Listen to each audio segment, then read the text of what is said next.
Hello, hi, and welcome to episode 1 of the PokeGirl Podcast, where we tell the stories of women in the competitive Pokemon community. Today, I have the honor of interviewing our amazing guest, Piper Lepine. Piper is a competitive Pokemon TCG player, a two-time regional winner in the Masters division, as well as countless other accomplishments as she grew up playing Pokemon competitively. Piper, how are you doing today? Doing great. How are you? I'm good. Thank you so much for joining me. I'm assuming that a majority of our audience has probably heard your name before, but in case they haven't, will you just introduce yourself? Yeah, I'm Piper. I've been playing the game for like 13 years now, some 12 or 13, something like that. I won two regionals a couple years ago. Still do well from time to time, not as often. A bit busy with school now, but yeah.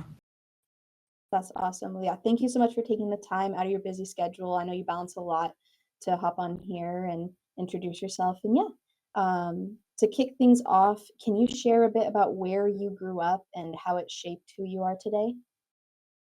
Yeah, I grew up in near Portland, Oregon, and one of the big things is my family loved to go up to Vancouver, so we went up to Vancouver, BC for the 2013 World Championships. And that was like kind of what inspired me to get my invite because just like going to the experience of Worlds was awesome, even like what 12 years ago, and now it's like so much better. So that was definitely a big part of it. And also just met a lot of cool people. Yeah. That's awesome. Yeah, I'm from born in Central Oregon from Oregon, so it was cool when I found out that you were also from Oregon originally, even though you've kind of been around to different places since. Yeah.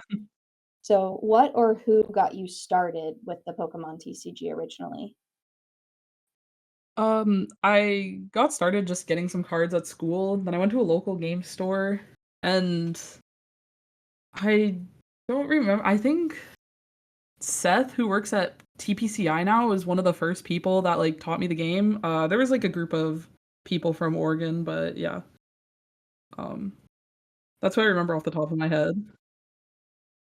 That's awesome. Yeah, I was like, I know Seth. He used to judge at Epic, and yeah, now he's at TPCI. Yeah, yeah, it was Epic Games. That was the first store. Oh, that's so funny. Oh yeah, that I'm like, I know exactly where that is, and been to cups there and stuff. So, who were your biggest influences when you first started playing the TCG competitively? I'd say early on it was like local people like Seth, and Mia, Violet especially. She also works at TPCI now, but seeing her do well at Worlds in 2014 and also being a woman was pretty cool. Also Jacob Van Wagner, who won Worlds in 2015, like all local people. And also Sam Huff, who like coached me when I was younger too. So yeah, all good players. What age division were you in 2015? Because that sounds like kind of an important year for you. 2015, yeah, that was a big year. I was in juniors. I won three regionals. It was a pretty good year. That's super awesome. Really quick, like off the script, but like, what was your favorite deck that you played back then? Seismitoad Slurpuff. So for people who don't know, Slurpuff had Goldengo's coin bonus ability, word for word, and then Seismitoad had Quaking Punch, which is Budu's Itchy Pollen, but it did 30 damage, and we had a bunch of damage modifiers in Hypnotoxic Laser, Verbank City, and the Slurpuff was basically just your draw engine. You'd have a float stone on it, and you just pivot into it. When your Seismitoad got knocked out, so you draw a couple cards, find your pieces like crushing hammers to just disrupt your opponent and slowly take over the game. And I've kind of always had a bit of a fun time with control and annoying decks. Well, it makes sense with your track record of winning with Mewtwo Control, but also, I'm blanking on the name of it, but you did well with at least was it before the pandemic with the Oranguru that ended up getting banned or the pieces of it got banned? I played it a few times. I'd say I played more less like full control, but more like annoying stuff like Eggrow, Vileplume, with like the item lock Vileplume, and then the other Vileplume that basics couldn't attack. And then after COVID, like besides just the Mewtwo V Union control, I played control at like LA regionals, the Pidgeot version, and then I played Banette at Louisville this year, and just kind of like that slightly annoying stuff. But yeah, never played Block Lax though. Proud to say that. No, that's great. I was gonna say you've gone from, irritating pollen to itchy pollen, but also plenty of other attack names in there. I'm forgetting Banette's. Everlasting Darkness. Everlasting Darkness. Yeah, item lock and control. No, that makes a lot of sense. I feel like a lot of other women players also really enjoy that side or like those kinds of strategies. Yeah, for sure. I mean, it's just great when you get paired into a master as a little girl and you beat them with control. It's just great. That's great. Back to the script. Who or what has been your biggest source of support in your journey? Probably my parents, like, they're the ones that brought me to the league, and, they've kind of funded a lot of my trips, and yeah, they've been a big support throughout everything, yeah. What's the most rewarding part of competing for you? I'd say for a while, like, especially when I was in seniors, it would be, like, performing well, getting top 16 for the year or something, but, like, now that I'm in masters and I'm not going for top 16, it's honestly just, like, hanging out with friends and having fun playing the game. It's, like, as I've matured more, been something that I focus more on. That makes a lot of sense. Yeah, time with friends and good food at regionals is definitely essential. And cubing. Oh yeah, cubing is always a blast. Can you describe a moment where you felt like you've truly made it, or have you felt a moment like that yet? I'd say the 2022 season-ish, post-COVID, when I got on stream the first time was, like, kind of the start to that. Then I got on stream a couple more times, and then I was on the Lake of Rage podcast, and that was kinda like I'm like, "Wow, I'm in Masters." I made day 2 Worlds last year, like, I think I bubbled out of top 32 that year, which was unfortunate, but I did well at Worlds. I've been on stream. I'm on a podcast now. Like, all that's kind of left is the top cut, and then I proceed to win Baltimore like the next week. So like all that together was kind of like I made it, I guess. Yeah. No, it makes a lot of sense. Yeah, especially when it just keeps building on itself, like you described. What is a passion or interest outside of Pokemon that you have that might surprise people?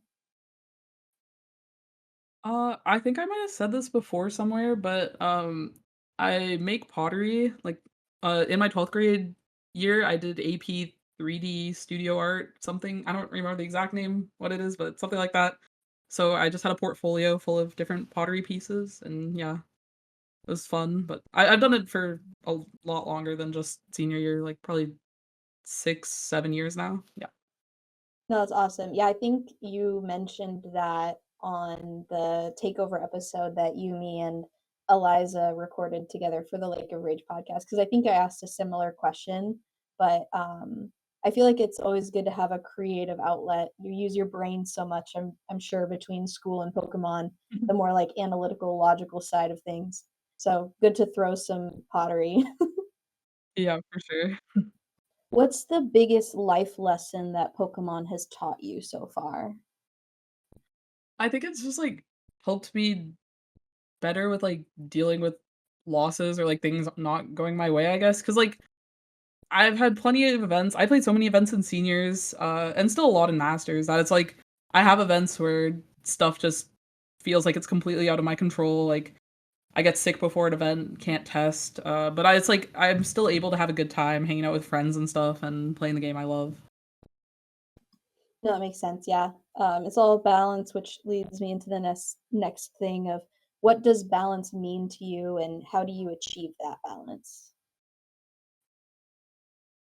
Yeah, balance there's, like, 3 things I balance: Pokemon, school, and then, like, social life. At times, it's like I have to, like, set back card games. I guess not just Pokemon, but One Piece too. I have to, like, put them back and then focus a bit more on school. Like, right now, I've really been focusing on finals, and even though I have Milwaukee, like, next weekend, I really wanna be testing, but I can't not because I gotta focus on the school, get that done, and then I can start, like, testing a bunch. But yeah, it's just not letting anything get too neglected, and sometimes prioritizing one over the others if I need. No, it's important, especially like, Pokemon is a part of your life, but you're studying to have a career for life, right? So, yeah, it's very Mhm. important to have all that balance. Do you have any practical tips that you use to stay organized between all of the different things? No, I'm incredibly disorganized. I procrastinate a lot with school, but I'm a very efficient writer, so that makes it a lot easier for me. That's okay. It's hard to balance it all. So I totally feel it. I was very disorganized in school when I was studying and had to learn how to be organized or like force myself to be organized for work. Yeah, I'm, like, organized enough that I get everything done on time, but it can get a little stressful sometimes. No, that makes sense. Well, that's good. And I'm also glad like you did your finals and then because you came from a final to jump on the podcast with me, right? Yeah, I had my last final this morning, so off for the year. Well, I guess I'm taking some summer classes so I can take less courses next year and focus a bit more on Pokemon, but yeah. Oh, nice. Well, I'm applauding for you. Good job. Yay, all done. Celebrate tonight if you can. Thank you. Um, what legacy do you hope to leave behind? This isn't something I've ever really thought about, but, like, yeah, I keep doing well at events, and then people keep coming up, like, recognizing me, like, I get DMs from, like, little girls that are, like or, like, their parents that are like, I look up to you," and stuff, and it's always something that's been kinda weird because 'cause I'm not someone that, like, enjoys the spotlight or attention, but I've kinda gotten it, so, I don't know, just, like, inspiring younger girls to play because. Like, I've seen it today, like, I keep seeing, young girls do well in, like, juniors and seniors, and I was, like, one of the few that were playing back when I was in juniors and seniors. So it's just cool to see so many more girls playing, but yeah. No, that's awesome. Yeah, it's definitely weird if you're not used to having those kinds of conversations.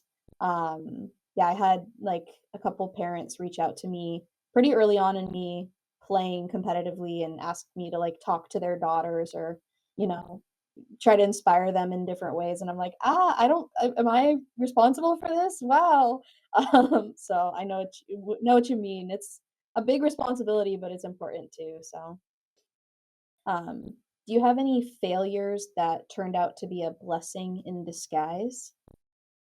Like, it's not really a failure, but, like, at Worlds 2022, I had some horrendous RNG, which led to me being 5-2-1 and then bubbling out of top 32, which felt really rough. But, like, in doing so, in all that prep for Worlds, I had spent, like, 4 weeks playing Inteleon Box, and then I saw Ross Cawthon's list, picked it up, like, the week before Baltimore, played, like, 5 games of it, and just ran with it. And since I had played so much Inteleon, I basically had the sequencing just, like, ingrained in my brain. So then I was able to like play the deck pretty well that weekend. And I got lucky with matchups and all, but I felt so comfortable on the deck that I just kind of won. Like I think I said this on the Lake of Rage before that win, but it was my for fun deck. I'm a bit weird like that, but the thinking decks I enjoy the most. But yeah.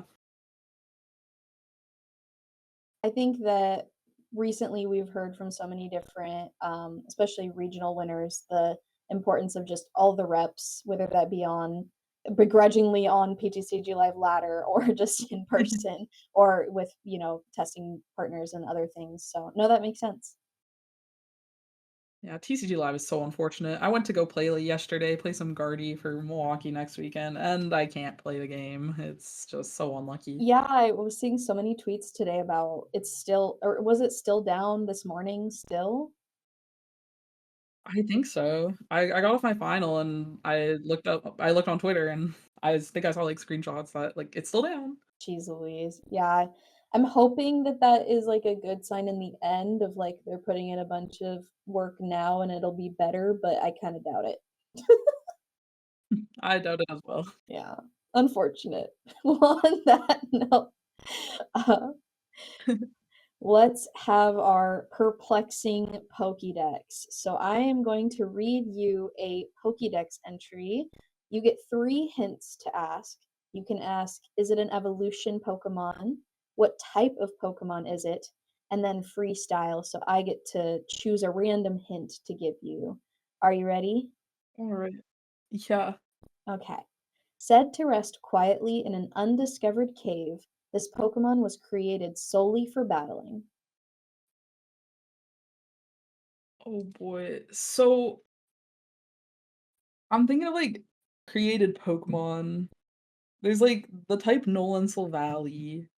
There's Mewtwo. Uh, I don't know. Are the Dittos like failed Mew clones? Is that like canon? I don't think so, but I don't know. Porygon's human made, but I don't think he lives in a cave. Like he definitely lives in a computer, if anything. I feel like I don't know. Zygarde also lives in a cave, but I don't think he's human made. But like I don't know. I feel like it's Mewtwo or Type Null. Like that's what my gut's telling me. Um, what were the hint options again? What was Yeah. Is it an evolution Pokemon? What type of Pokemon is it? And then freestyle. So I'll just give you a hint that I've come up with.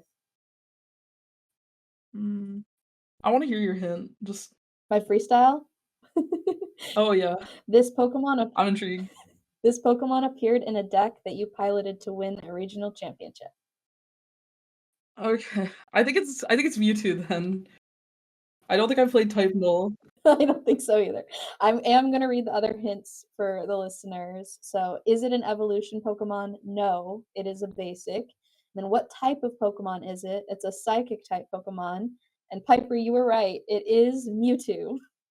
Nice. Good job. That's awesome. All right. Well, thank you for humoring me with the perplexing Pokédex. Back to our I love Pokédex entries. some of them are so weird, and especially the ones like from different like older games, some of them are so dark. Yeah. My favorite's Darumaka's, the one where they use his like hot little poops to warm up their jackets. Like it's What? just so funny. There's a Darumaka Pokédex. I think it's like black or white, one of the original ones. They use it's canon that they use Darumaka droppings as like hand warmers or like pocket warmers. Something like Oh that. my Because gosh, they're so hot. you're so right. All right, I'm gonna read the Omega Ruby Pokédex entry for Darumaka. Darumaka's droppings are hot, so people used to put them in their clothes to keep themselves warm. That's so weird. That was just always in my head. Like it's just so funny. I'm so sad it's not on the Ends Darumaka. I don't remember which one it is, but it's not that one. Disappointed me greatly. Let's see. Now I'm curious. Also, I can't spell Darumaka. I spelled it wrong both times I googled it. Oops. This popular symbol of good fortune will never fall over in its sleep, no matter how it's pushed or pulled. Huh. It's just a circle. How would it fall over? I guess he gets rolled. I don't know. Yeah. Oh my gosh. I know Darmanitan like turns to stone, so I can see how he like gets pushed over, but So totally off the script. I was talking to someone about Darmanitan not that long ago, like before we had ends Darmanitan, where I was like more prevalent in my brain because Black and White and X and Y were when I decided I was going to be a cool kid and not like Pokemon anymore. So I didn't play either of those games. But I thought Darmanitan was the Zen mode. I thought that was him just normal, like that's how he was all the time. So I was like, isn't he weird? Like a weird jumping up and down snowman looking guy. And everyone was like, that is not what Darmanitan looks like. That is such a weird Pokemon. Anyways, yeah. back to regular scheduled questions. Um, if someone listening to this podcast wanted to try playing the Pokemon TCG competitively, what's the first piece of advice you'd give to them? I would say go to the Piper Lepine YouTube channel. Watch videos there. But like seriously, like just play some TCG live. Like I don't think coaching's good for someone that's just wanting to try it out. And TCG Live's free to play. They give you like tolerable decks to play. Um, like a variety of them. So you can just like play games with that until you feel like comfortable. Then like go to your local game store and just like talk to people. Usually people are pretty welcoming. Like that's what happened to me. I just went to a local game store and like I was given cards to like make my theme deck okay. I think it was like the S Cavalier theme deck from like Noble Victories, maybe? Something like that. I don't know. I think it had an electric in it though. I don't know. Just like yeah, play some games with TCG Live and then check out your local game store league night. Definitely. I agree. I think not only with PTCG Live, don't let any bugs or maintenance, like we were just talking about, get you down. And yeah, the game kind of rewards you for playing in terms of giving you pretty competitively viable cards to upgrade decks. Um, Mhm. I will say forever, this is just random, but forever ago, it was a thing to use celebration codes to maximize the amount of credits you get, which is Yeah. technically true. However, celebration codes are extremely expensive nowadays. So I would say just like see if your local game store has some, like some local game shops even just give them to kids or people who are starting out. But I'm sure you can find a cheaper one than celebrations Yeah. nowadays. Yeah. Also, like, team decks nowadays, they're so good. Like, the Charizard battle deck has Pidgeot. I don't remember the ace spec. I think it's like Prime Catcher. Like, it's so good. There's a Dragapult one coming out with like Unfair Stamp. These things are so playable, like out of the box, and then you like do solid out of League Night, maybe get some credit, then you can buy like a Pheasantipede, upgrade the deck, and you're chilling. Got like a viable meta deck. It's pretty easy to jump right in now. Not only does the Dragapult deck have a unfair stamp, it has a Pheasantipede in it. Oh, it does? It Oh, this is does. OP. Yeah, so, I completely agree. That was something that I'm glad you brought up because theme decks have gone from, like, something you would gift a kiddo, and maybe possibly try to upgrade for fun, but they've gone from that to, like, something you could sleeve up and go win a locals. I don't think you can win a regional with it, but, you could, probably get at least a couple wins, without any edits. For sure. So how do you celebrate your accomplishments, either big or small? I get a nice meal with friends usually. Like there's so like travel so much for Pokemon and like there's so many good meals like across the world. It's awesome. 100%. Yeah, good food with friends. Was there like anything particular you did when you actually won regionals? I know you've won some in other age divisions too, but like more recently. Those one when I win the regionals, I'm just like so shocked after them that I kind of just like melt. And also like we had to rebook my flights to 4 a.m. the next day and I was just not excited for that. Like I don't know, I just got like some after Baltimore, my friend was coming with me to Minnesota for a couple weeks to prep for Peoria. We just got like some really fast Asian food outside like an airport hotel. It was not very fancy, but I mean, I don't know, it was fine. But it was more so just like it's just so overwhelming. Like I don't know, especially for the first regionals. Like That makes sense. Well, I hope you got some good food to celebrate when you were all settled back in. Kind of speaking of those more high pressure, high stress situations, would you have any tips for someone trying to manage stress in those high pressure situations, like making your first top cut or going up for your first stream match? I mean, I just take deep breaths usually, get the air flowing. I I feel like getting fresh air would be a good idea, but I just hate leaving the venue. I don't know why. I'm just like I have the superstition that I'm gonna like miss the next round or something if I exit the venue, and yeah, it's a little scary. I don't know. I find caffeine helps like it doesn't calm me down, but it helps me like lock in. So I have quite a bit of caffeine on tournament days, but yeah. Those are all valid things. I have the same thing about leaving the venue. Um, I don't think I've ever been late to a round or missed a round ever, but still, I don't know why I have that fear. What's a common mistake that players make that you've learned to avoid? People love giving out free information. Like I'd say about a year ago, I think whenever Temporal Forces was really big and Charizard was like the most played deck, everyone was playing towards 60, but there was like significant variation in the ace spec. Like some people would play Max Belt, some people would play Prime Catcher, some people would play Heroescape. And when you're playing Max Belt or Heroescape, some people would just Arvin, see no other tools in their deck, and grab their Max Belt or Heroescape because they think, oh, thinning is winning. My deck is smaller, therefore I'm more likely to draw a good card. But now you've just shown to me that I don't need to play around like max belt or an extra gust effect. Like it's just giving free information like that. There's like so many examples of it, but that's just a big one I remember from recently. That just gives your opponent free advantage for no reason. Um, Another one is having mismatching arts. It's really stupid, but if you have like a full art boss and a regular boss, and I see you play the full art boss game one and then a regular boss game two, now I know you play two boss. And like let's say you're playing something like Gardevoir. Gardevoir doesn't play two boss, but like now I know you're playing two boss. So now if you have anything weird in your list, you're just giving away free information. That one comes up less, but it's definitely come up before. Like I knew someone was playing two Iron Hands because they had a full art game one, then an alt art game two. So Mm. yeah, people just love giving out free info and should be more careful about that.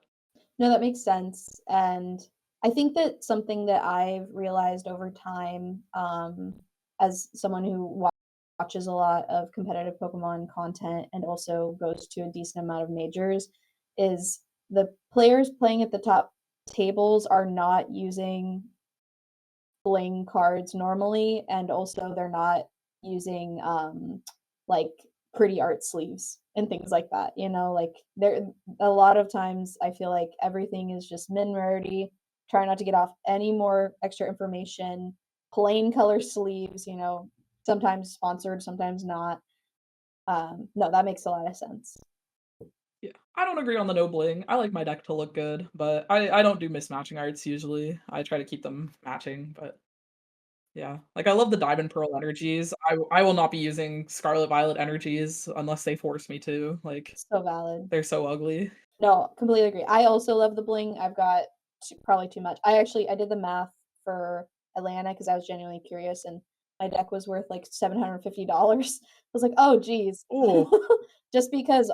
Also, I have the EX Home Phantoms energies, which I didn't realize had gone up a ton in price. oh yeah. I got those before they started skyrocketing, so I'm really glad I did definitely did not pay what they are now. But anyways. Yeah. I'll get, like, bling if it's an art I really like. I won't spend exorbitant amounts on it. Like, I really like the alt art Latios, but I will not be getting an alt art Latios unless I pull one. And I'm not opening my Surging Sparks boxes, so I will probably never have an alt art Latios. But, like, if I do well with the deck and the alt arts are, like, reasonably priced, like, last year after EUIC, I got top 32 with Guardy, so I bought 2 alt art Guardies because I'm like, "I'm gonna play so much more Guardy." I've used them quite a lot, so I've definitely gotten however much I paid for them, like 40 bucks maybe out of them. But yeah. If someone feels stuck, what's the first step they should take? I mean, just like talk to other people. I've found that like you can DM pretty much anyone, and you can even DM top players on Twitter, and they'll usually respond. I usually respond when people DM me because it's like if I want to DM a top player, I'd hope they like respond to me. So I'd like I don't know how to describe it, but it's like if I respond to people that DM me, then it's like maybe people that are better than me would respond to me. That's kind of like always been my philosophy with it. So like 90% of DMs I usually respond to. Um, Mostly when they skip the small talk, I like just answering the question immediately. I'm not the best at social interaction, but yeah. What's one thing you've learned about yourself through playing the competitive Pokemon TCG? I guess that I just really like hanging out with my friends. They're all pretty cool. It's always nice to have, especially because it's like so many people across like the country and even sometimes like across the world. Like you don't see them for a while, and then you see them at events, and it's really cool. Just to hang out with them. Like yeah. That makes sense. Are there any other success stories that have felt especially meaningful to you, even though it's not your own story? I kind of mentioned this earlier, but Mia getting top 16 at Worlds in 2014, that was pretty big. And then also seeing like Jacob win 2015 Worlds, just because like people that I know doing well also is pretty cool. And yeah, also with like such a cool deck of Archie's toys. Archie's toys was so fun. No, that's really cool. It's like even though the TCG isn't a team sport in any means, but like testing groups and friendships that you make and then you play the same 60 or help them, you know, practice a matchup, then it also feels like your win at the same time, you know? Mhm. Yeah. That makes sense.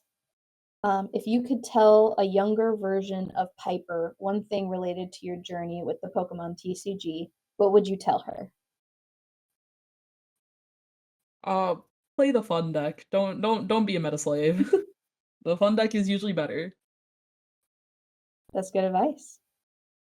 I wish I learned that a lot sooner in juniors and seniors. I my last year in seniors, I played so many random decks and I did so well with them. Like I guess I was kind of a meta slave for standard, but in expanded, I played like Lucario Counterbox to an event, then I played Eggrow, I played Zoroark Vileplume, so many like random decks that like your opponent just isn't expecting it, and then you get free advantage from that, which is always nice. And then you have a more fun deck also because you're not playing like Turbo Dark or something boring. That makes sense. I did not go through the expanded trials since I started playing after COVID. So, Oh, it's so unfortunate. Expanded is awesome. So many cool decks, but honestly, back in 2015, what they used to do is only day 2 would be expanded, like, day 1 would be standard, then you get to resubmit your deck in expanded. That was so cool. I miss that. Like, for I guess for juniors and seniors, it was only top 8, but I don't know. Some people, like, fully change their deck. I would always just, like, add a couple cards like Level Ball or Heavy Ball because 'cause they're, like, more, hand economy efficient than, like, Ultra Ball, mm, but yeah, no, it was really cool. that is really cool. I've always I'm selling art wanted of that. to do an expanded tournament or any sort of format just because Autoscloom and Vileplume have always been one of my favorite like evolutionary lines. And I'm so sad that I didn't play when Yeah. Irritating Pollen was so good. Don't worry, it's due. We're getting a new broken one soon. I really hope so. That'd be so baller. Every couple of years there's a good one. Like 2011 there's the item lock. What 2016 was we got the item lock again. Then like 2018-19 we got the GX and the basic lock one. Like we're gonna get one soon. Here's I feel it. hoping, because yeah, the other ones that we've had in the meantime have not been very great. I don't want to look at the top 8 cards of my deck. Yeah, they're a little bit troll. All right. Well, before I send you off, please plug your projects. Tell us where to find you on social media. I know you already mentioned your YouTube, but please tell us more. Oh yeah. Yeah, you can find me basically anywhere at Piper Lepine. Like Twitter, YouTube, Metafy, I think. That's something like that. Yeah, it's basically just my first and last name. That's kinda all I got, yeah. Sounds good. Well, thank you so much for joining me, and thank you so much for tuning in to the first episode of the PokeGirl Podcast. And remember, if you haven't heard it today, you are important, you are loved, and I'm glad you're here. Until next time.